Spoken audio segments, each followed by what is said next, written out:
Saudações! Nosso segundo vídeo da China, sobre a China, vai tentar responder uma pergunta.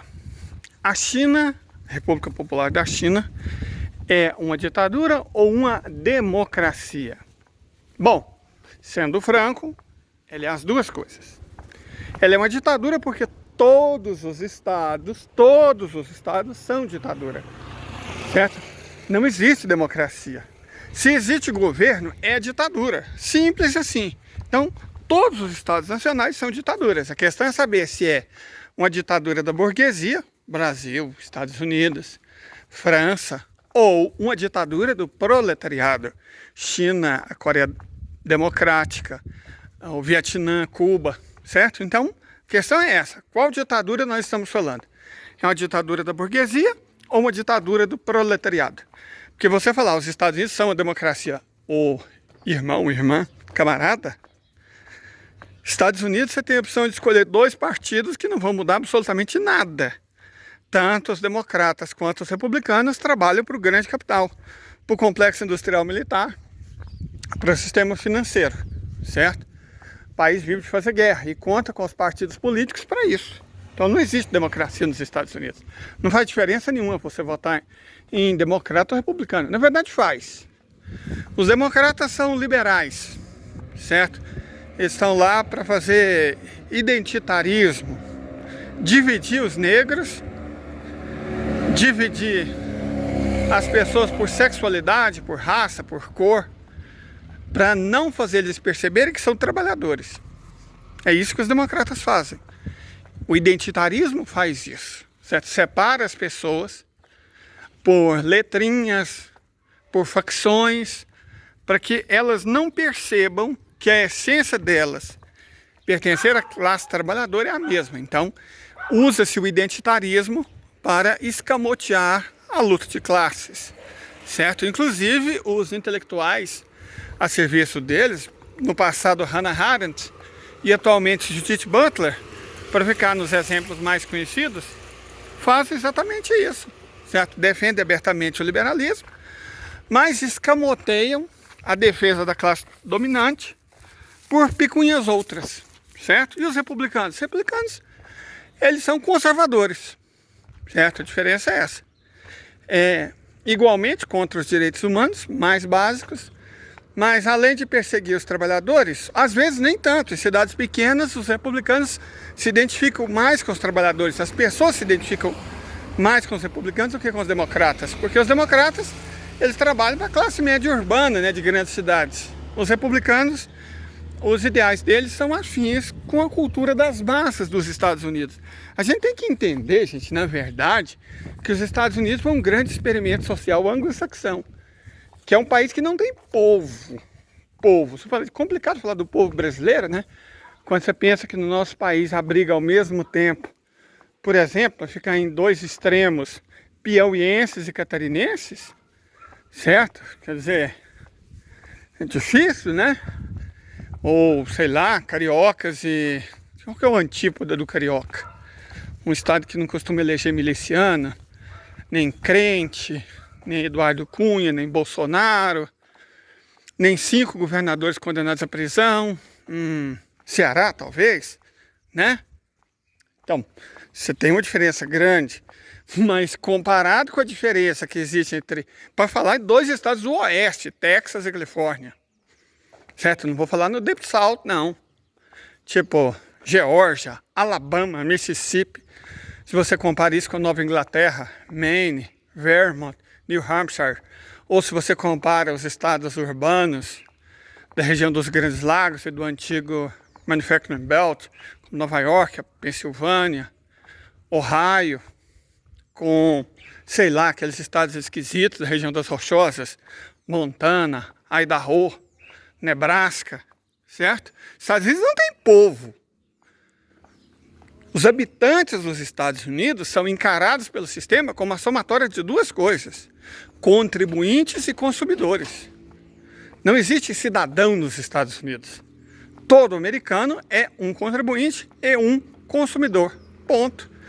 Se ele não é um contribuinte ou um consumidor, ele é um pária. Homeless, né, que eles chamam lá, Existem centenas de milhares deles morrendo nas ruas das grandes cidades, nesse exato momento. Então, você dizer que aquilo é uma democracia, por favor, né? Ah, a França é uma democracia, sim. Sim, claro que ela é uma democracia. Veste um colete amarelo, você vai sentir a democracia francesa no seu lombo. Perfeito? Então, sem essa, camarada, sem essa, não é democracia. Pode dizer que o Brasil é uma democracia. Brasil, Brasil. Com o Supremo, com os militares, com tudo. Com Sérgio Moro. Com o ministro do Supremo patrocinando um golpe de Estado contra o presidente legitimamente eleito que não cometeu crime. Brasil é democracia? Claro que ele é, né? A Suíça, que quebrou o país para tentar salvar um banco. Então não existe, sério mesmo. Não existe democracia. É ditadura da burguesia ou ditadura do proletariado. A China é uma ditadura do proletariado. Mas eu disse que a China é ao mesmo tempo uma ditadura e uma democracia. Nós entendemos que é uma ditadura porque todos os estados nacionais são ditadura. Perfeito? Ela é um estado nacional controlado pela classe trabalhadora. Então, ela é uma ditadura do proletariado. Por isso é um país socialista. Ok. A segunda pergunta, por que ela é uma democracia? Bom, ela é uma democracia. Ela é uma democracia consultiva. Certo? Muita gente acha, tem uma visão de que a China não tem liberdade nenhuma, que as pessoas não têm autonomia, que os governos não têm autonomia. E isso é uma grande bobagem. Só mostra que a pessoa não entende absolutamente nada de China. Está tirando as informações do famoso Dataku. Ou a fonte é Times New Roman 12, né? Vamos falar sério. Primeiro, o governo da China, ele é como se fosse uma grande cebola. Ele é feito em camadas. Localmente, no nível das aldeias, dos bairros, das pequenas comunidades, a autonomia é muito grande. Certo? A autonomia é muito grande. As pessoas se autogestionam. Tranquilo? Eu até coloquei um vídeo na minha outra rede social, aquela das tretas, né? Dos 280 caracteres, ilustrando o caso de uma aldeia pequena, de 1.300 eleitores, que elegeu uma moça jovem para ser a chefe da aldeia. E ela estava tendo sucesso, sabe? Virou tipo uma youtuber. Não tem YouTube na China, porque ela toma cuidado de não deixar as mídias sociais e a imprensa no controle dos estrangeiros, que é o contrário do que o Brasil faz, né? Então ela toma esse cuidado. Mas tem uma espécie de YouTube lá, ela fez sucesso, apareceu, o TikTok é chinês, apareceu nas redes sociais locais, nos jornais, e com isso levou turistas e investidores para a aldeia dela, que está se desenvolvendo, que está progredindo, porque as pessoas escolhem o chefe de cada aldeia, certo? Na verdade é um sistema bastante interessante. É o seguinte, quem administra é o Partido Comunista Chinês, certo? Quase todo mundo, 10% da população chinesa é filiada ao Partido Comunista Chinês. O exército, a marinha, a aeronáutica não são do Estado chinês. Então não existe um exército chinês que pertence ao governo da China. O exército não está ligado ao governo da China. O exército é do Partido Comunista Chinês. O Exército de Libertação Popular é um órgão do Partido Comunista Chinês. Porque foi o Exército de Libertação Popular que libertou a China dos japoneses, certo? Que estavam ocupando o país. Dos nacionalistas, dos ingleses que estavam ocupando o Tibete, dos russos que estavam ocupando o pedaço da Manchúria e do Turquestão Oriental. Então quem libertou o país foi o Partido Comunista Chinês. Nesse sentido, é o Partido Comunista Chinês que administra o país e as Forças Armadas. Perfeito? Então, Partido Comunista Chinês, quase todo chinês pode ingressar nele. Por que quase todo? Porque, gente, vamos ser honestos, né? Vamos pegar o Brasil como referência.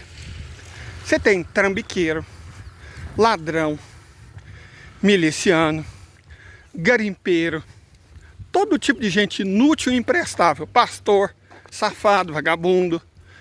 Esse tipo de gente não entra no Partido Comunista Chinês. Esse tipo de gente não tem poder decisório nenhum sobre o destino da China. Então ela toma esse cuidado. É justo, cara, é justo.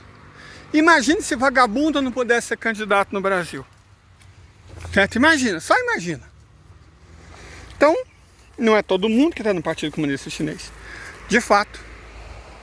Tranquilo? O mais comum é que as pessoas que estejam no Exército de Libertação Popular estejam todos, quase todos os membros do Exército de Libertação Popular fazem parte do Partido Comunista Chinês. Mas você não precisa. E além disso, o Partido Comunista Chinês nem é o único partido da China. Existem outros. Certo? Há outros partidos. Mas enfim, no nível da aldeia, o Partido Comunista Chinês faz uma eleição entre seus membros para escolher o administrador, internamente. E externamente, 2 níveis acima, alguém é designado comissário do partido para a aldeia, que é quem vai fiscalizar se o eleito está fazendo um bom trabalho ou não. Então, existe um mandato? Existe um mandato. Mas não quer dizer que esse mandato vai ser cumprido. Se a pessoa é incompetente, ela vai ser deposta antes. Certo? Vai ser deposta antes. É assim que funciona. É um bom sistema. Garante que a China seja bem administrada. E como é que é bem administrada? Ela não é a maior potência econômica do mundo? 33 trilhões de dólares de PIB? Contra menos de 27 trilhões a segunda economia, que são os Estados Unidos? Não é o maior produtor de alimentos do mundo? 1 bilhão e 500 milhões de toneladas de alimento? Não é o maior produtor mundial de carne, de cereais? 5º maior produtor de petróleo? De longe, mas de longe mesmo. A maior produção industrial do mundo? Ora, gente, o maior volume de comércio do mundo, a maior infraestrutura do mundo. Vocês veem notícia de semana sim, semana também, trem descarrilhando na China? Aquelas velharias que não tem nem sistema de freio? Então vamos falar sério, né? Vamos falar sério. A China é bem administrada. Mas voltando. Então, as pessoas localmente escolhem seus dirigentes, elegem representantes no nível da comunidade, os quais, por sua vez, se reúnem e elegem representantes em nível local, que, por sua vez, se reúnem e elegem representantes em nível regional.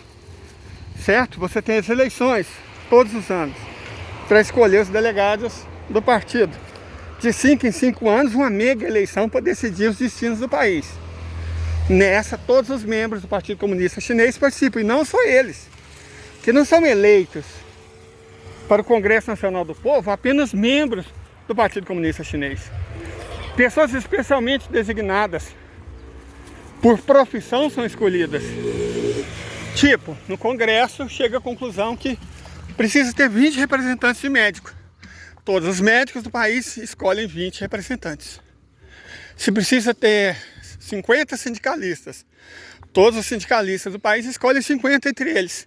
Precisa ter 40 professores universitários, todos os professores universitários do país, através da sua divisão de classe, seria uma espécie de Andes aqui no Brasil, escolhem um representante.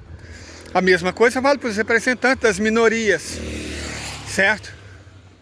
A China tem 56 minorias. As minorias elegem pelo menos um representante. Então, o povo inteiro participa, os agricultores, os camponeses, os operários, as mulheres, as donas de casa, os cientistas, os trabalhadores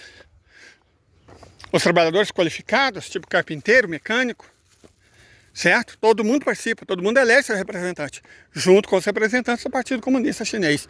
São eleitos mais ou menos uns 5.500.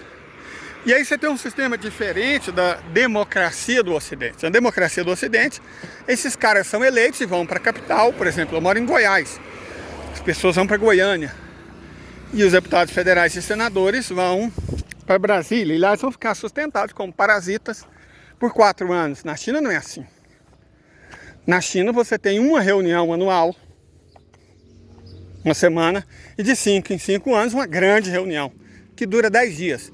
Então o eleito fica na base, ele continua trabalhando com o serviço dele, continua em contato com a classe dele, com os representantes dele. Ele não se afasta do povo, e isso é democrático. Mas voltamos, são 5 mil e tantos representantes que elegem entre eles 500, que por sua vez elegem esses 500, que vão eleger outros 50. Esses 50 vão eleger os 30 do Politburo, Comitê Central do Partido Comunista Chinês. Esses 30 vão escolher entre eles os governantes do partido, da nação e os administradores do Estado. É assim que funciona, certo? É uma meritocracia. O preço da incompetência na China, no melhor dos casos, é o rebaixamento, a demissão. Se a incompetência for muito grande, acompanhada de corrupção, normalmente o preço é a morte. É um sistema que funciona muito bem, afasta corruptos do governo. O presidente, professor, doutor, engenheiro, camarada Xi Jinping, ele é muito competente, isso é indiscutível, porque o sistema chinês favorece a competência, certo? Portanto, ele funciona bem. Democracia não é o governo do povo, para o povo, pelo povo? Quem vocês acham que faz isso melhor? A China ou os Estados Unidos? Ai, você não tem liberdade de expressão. E você tem nos Estados Unidos? As pessoas podem usar o TikTok? Todo mundo tem a sua emissora aqui no Brasil para falar que aqui no Brasil tem liberdade de expressão? Ou você pode usar a liberdade de expressão de empresários, se eles deixarem. Quando eles deixarem, do jeito que você deixar. Por favor, né, gente? Vamos fazer um debate honesto aqui. Então, sem essa conversinha. A China é uma democracia contra um governo de partido único, mas de ampla participação popular. Certo? Então, é nesse sentido que o mestre Leder falou aqui, ó. A China é ao mesmo tempo uma ditadura e uma democracia. Correto? Aqui aceitamos críticas, sugestões, perguntas. Se inscreva no canal se você não é inscrito.